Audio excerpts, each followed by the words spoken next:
Bom, meu nome é Felipe Senise, eu sou aqui de São Paulo, tenho 27 anos. Então, uma história curiosa, porque eu não era a minha primeira opção, até os meus 19 anos, que foi quando eu prestei vestibular, nunca tinha pensado em ser publicitário, nunca mesmo. E sempre pensei em ser administrador, eu queria fazer o outro lado da rua ali na FEA. Mas, e aí eu prestei, quando eu estava no terceiro colegial, eu prestei o vestibular para FEA e não passei. Eu fazia cursinho Objetivo da Paulista. Lá do lado tem o Maxud Plaza, na rua de trás. E em uma determinada semana ia ter um evento que chama Semana de Criação, que é um evento famoso aí hoje em dia. É antigo até. E era pertinho, iam ter caras legais falando assim, que mesmo eu que não era envolvido na área de publicidade, conhecia. O Nizam Guanais, o Washington Oliveto. Eu falei, tô aqui do lado, tô estudando pra caramba, era todo dia, das 7 da manhã até as 8 da noite, aquela coisa horrível. Eu falei, vou lá, ver esses caras aí, ver o que eles têm pra falar e tal. E aproveitei e vi outros caras que eu nem me lembro agora, só lembro dos dois. Mas depois que eu saí daquele evento, não sei porquê, eu não lembro uma frase específica que eles falaram, eu não lembro uma campanha que eles mostraram. Eu sei que aquele evento me fez querer ser publicitário. Só que eu era super inseguro sobre a minha criatividade e sobre minhas habilidades para ser publicitário. Porque quando você está de fora, você acha que você precisa saber desenhar, você precisa ter sacadas geniais. Eu nunca me considerei esse cara, assim. Eu sempre fui um cara normal, com zero habilidade para desenhar e para inventar esse tipo de... Nunca fui o cara mais engraçado da turma. Que era isso que eu achava que um publicitário tinha que ser, entendeu? Aquele cara das sacadas geniais, dos desenhos incríveis. E, e aí eu lembro que eu vim pela ECA pela primeira vez naquele ano, porque eu tinha uma amiga da minha época de colégio que tinha passado na ECA para publicidade e eu vim aqui conversar com ela. Eu falei, me mostra a faculdade, conversa um pouco comigo para eu saber como é que é. E eu lembro que eu fiz uma pergunta para ela, que essa eu não esqueço, eu perguntei para ela, eu vou conseguir ser criativo na faculdade? Eu vou desenvolver isso? Alguém vai me ensinar a ser criativo? Porque eu não sou. E ela me falou que dependia. Eu falei, depende. Talvez você se descubra para um lado, você descubra para o outro, mas tem mais possibilidades do que você simplesmente ser o cara que desenha e ser o cara criativo. Então ela me abriu ali uma possibilidade de poder ser quem eu era, mas não depender tanto daquilo que eu achava que precisava. Eu tomei coragem e prestei, passei e estou aqui.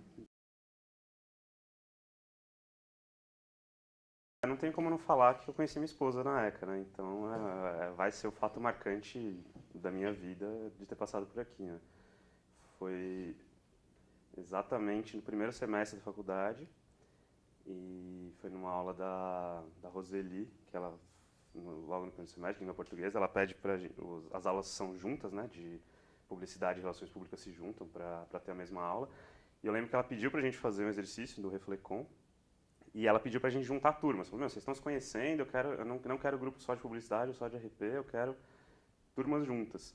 E aí a gente tinha um grupo de meninos, a gente olhou uma turma de meninas de RP, a gente quis se enturmar e tal, chamamos elas para fazer trabalho com a gente, elas toparam.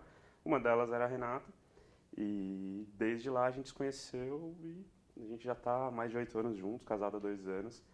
Então, assim, esse vai ser sempre o fato marcante, assim, né? Arrumei minha esposa na ECA. O mais importante é o que a convivência com gente bacana traz pra você na prática. Porque lembra que eu falei lá atrás que eu perguntei pra minha amiga se dava pra aprender a ser criativo? Hoje eu respondo com certeza, se alguém vier perguntar pra mim, eu falo que sim. E dá pra você ficar cada vez mais criativo. E o único jeito de você fazer isso é você estar imerso em um mundo de criatividade. E eu acho que a ECA, ela trouxe muito isso pra mim, assim, sei lá, na Júnior com o pessoal, tá envolvido ali com o pessoal de criação, as pessoas mesmo que estão aqui, elas têm muita referência de filme, de coisas, de artistas, e você está imerso nesse mundo de criatividade, trocando com elas, aprendendo com elas, isso vai te deixando mais criativo, você não vai vendo isso acontecer, não é uma coisa que você percebe no dia a dia, mas você olha para trás e você fala, cara, eu tinha um universo de referências X, hoje eu tenho um universo Y, e eu acho que a ECA impulsionou isso de uma maneira incrível para mim, assim, porque eu não pertencia a esse mundo antes de entrar aqui. Então, a Junior foi uma loucura, na verdade, né? Porque é uma experiência muito intensa. E eu lembro que eu entrei na faculdade e eu vi que tinha essa possibilidade, logo veio um processo, já veio a possibilidade de um processo seletivo aberto. E essa turma de amigos que eu falei pra vocês, a gente era maluco para tentar entrar na Junior. A gente fez um processo muito intenso, muito dedicado, cada prova, cada entrega de trabalho, era uma loucura, assim. E eu tenho filmado até hoje o dia que foram anunciar o processo, né? Era numa sala, acho que era na sala de trás aqui, e a pessoal da gestão passada foi anunciando as pessoas, e eu tinha um grupo, eu falei, um grupo aí de 6, 7 amigos, eles vão anunciando, sei lá, do pessoal de publicidade, depois pessoal de RP, depois pessoal de turismo, depois pessoal do ADM. E o presidente é o último.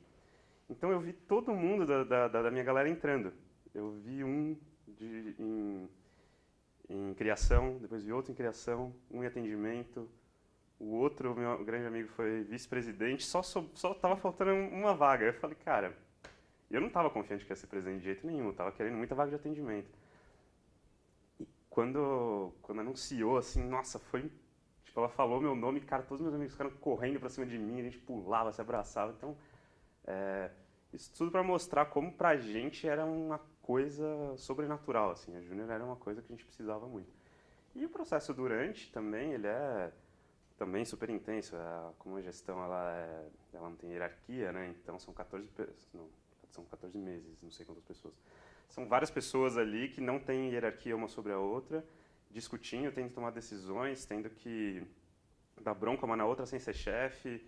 Então é uma coisa muito complexa assim de lidar. Então acho que a maior coisa que você ganha na Júnior é muito mais um tato com as pessoas do que qualquer outro tipo de coisa. Eu acho que talvez foi a coisa que mais valeu a pena para mim na ECA, assim, de olhar para trás e falar, nossa, aprendi uma coisa importante aqui, sabe?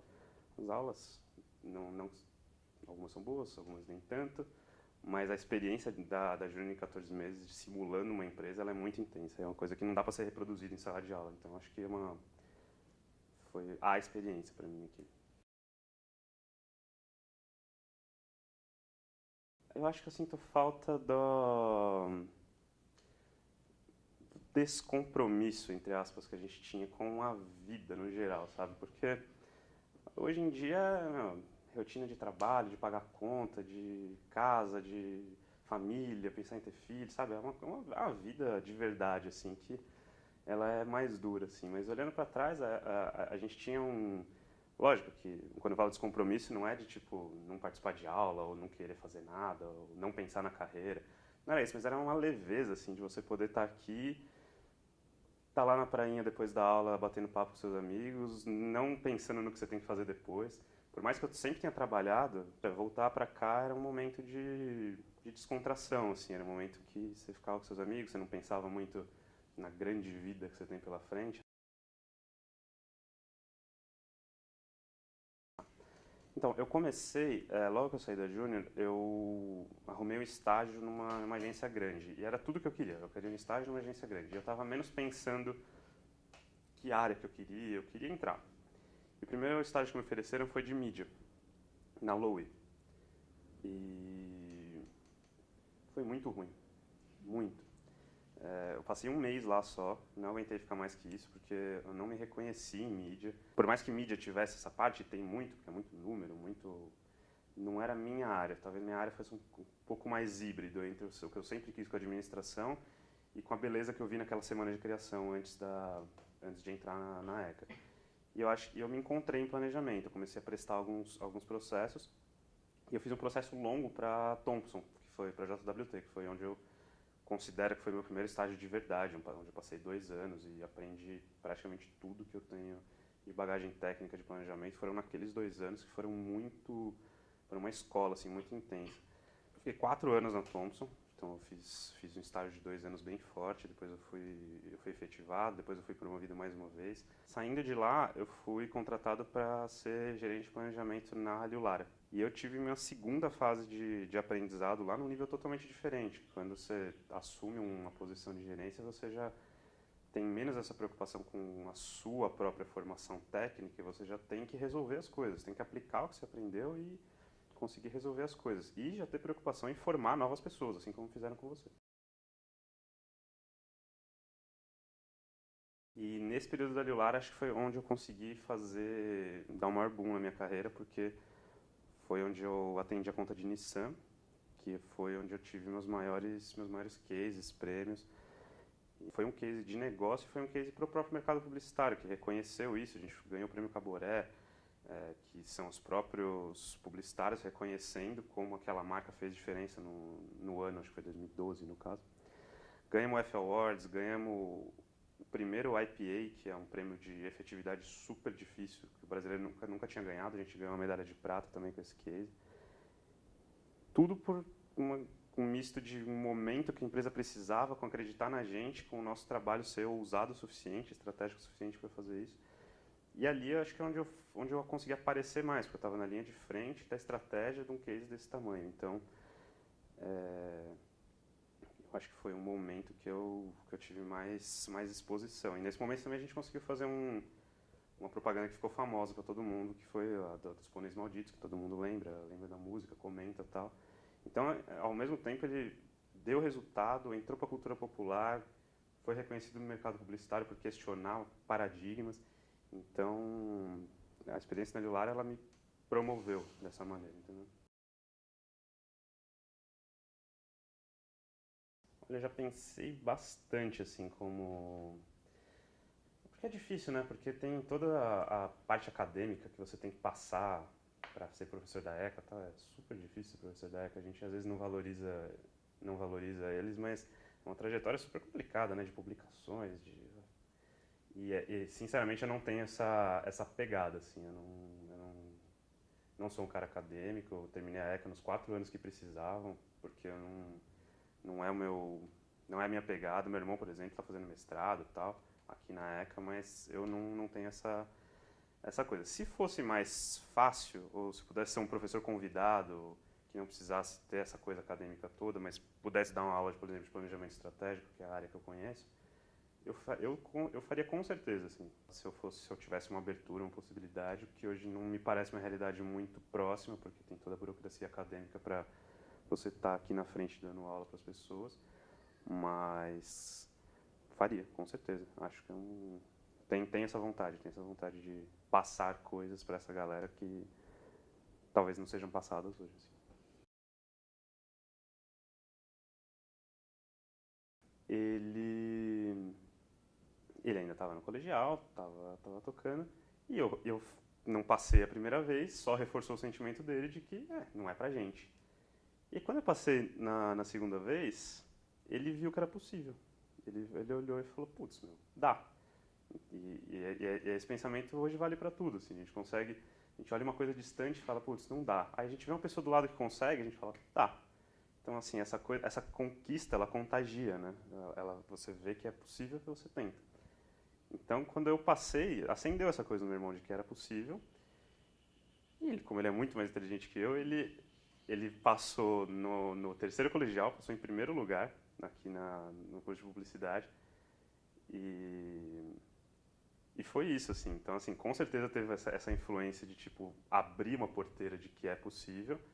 Só que ele acabou fazendo o mesmo curso também, porque acho que eu chegava tão empolgado contando das coisas, de como era da Júnior, de tudo, que ele foi se contagiando também. Tem um sentimento quando a gente está aqui que está tudo errado, sempre. Ah, tá tudo errado, não sei o quê, não tá certo, o professor é um lixo, é ruim, a aula, o diretor, tudo é ruim. E óbvio que a gente tem que exercer o senso crítico. Parte de estar na USP é você ter o senso crítico para tudo. Mas não deixar esse senso crítico virar uma coisa, sabe, destrutiva. Que tudo tá errado, que tudo tá ruim. Porque você não vai conseguir curtir, você não vai conseguir olhar o lado bom das coisas. você não vai conseguir dar valor para uma pessoa ou para uma iniciativa que tem valor, porque você está com um senso crítico ultra exagerado e não estava se permitindo curtir as coisas e olhar. Parece meio poliana, mas sabe, olhar o lado bom das coisas enquanto você está vivendo elas é uma coisa importante, porque depois você vai olhar para trás e falar, putz, tinha isso, né? Enquanto você poderia ter aproveitado mais simplesmente por não ser um destruidor de tudo que você vê pela frente, porque tá tudo errado, porque eu sou crítico pra caramba, entendeu? É legal voltar para um lugar que você passou tantos anos indo todo dia e tendo histórias e eu acho que é um tempo que você reflete um pouco sobre a contribuição da própria escola para sua vida. Você não costuma fazer isso no seu dia a dia, falando, nossa, como a ECA me contribuiu e tal. Você está só vivendo, né? O dia a dia te atropela, você reflete pouco. Acho que esse foi um momento legal para olhar para trás e refletir mais, ainda que de bate-pronto, sobre as contribuições e as coisas bacanas que a ECA me trouxe para continuar minha vida pessoal ou profissional.